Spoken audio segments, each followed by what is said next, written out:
बर्तमान आम ओडिशा टीम जाऊँगी अंशग्रहण करने कि 46तम जातीय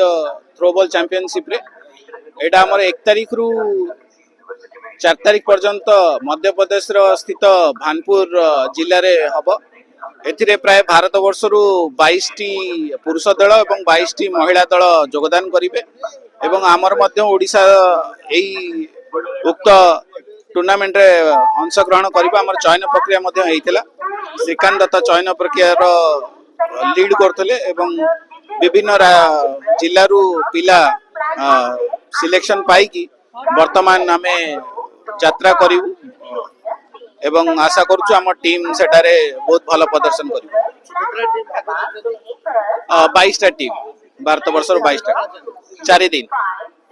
4 दिन धरी खेल चलिबो 1 तारिख रु 1 तारिख सकाळे रिपोर्टिंग अछि तापरे पिला मानकर मेडिकल हबो मेडिकल हो सारा पर टूर्नामेंट उद्घाटन सरकार प्रोत्साहन तो बर्तमान किसी नहीं किंतु आशा भी आम रखीचु जे सरकार आगत भविष्य रे आसीबे तापरे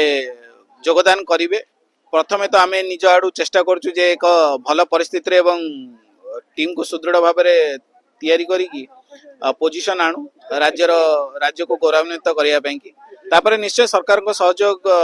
को आमे आशा करिछु एवं मिलिबो मध्य आमे जानिछु कारण जेहेतु वर्तमान सरकार बहुत खेल को नहीं कि सजग अछंती फिट इंडिया मूवमेंट रो तांगर अवदान बहुत बड़ अछि तो आमे निश्चय आशा करूछु जे हमकु आगत भविष्य रे यार सहयोग निश्चय मिलिबो।